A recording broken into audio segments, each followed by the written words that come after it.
The 401k system is probably not going away. Most of us should not expect the pension system to come back or people to come up with some other idea for a retirement. But what experts say is they do expect some changes, and they may be radical in the next 25 years. One thing we're probably going to see is a lot more attention to fees. These are the payments that you're giving to these companies that you're not getting in your retirement when you retire.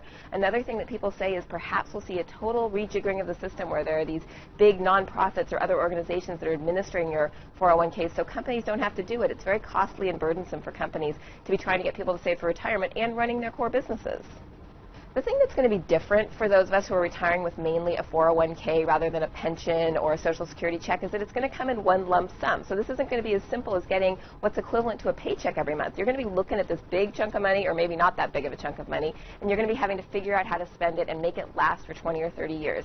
It's especially tricky because we don't know what kind of costs we're going to have, whether we're going to have a big illness or something like that. So the experts I spoke with said the big problem here is going to be sort of figuring out how to manage money, and there probably will be financial experts who step in, and there probably will be bad apples who try to con you out of your money, so you're going to have to be a little bit careful.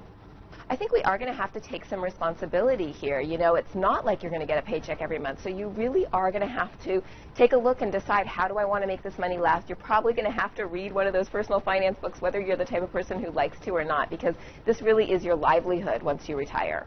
One thing experts have told me is that there are going to be folks who end up retiring without enough money. They really end up in dire straits. It's going to be very shocking. That's probably going to happen in the next 10 to 20 years, and that's going to be a lesson for those of us retiring in 20 to 30 years that, oh my gosh, people really were unprepared. People really had bad financial outcomes.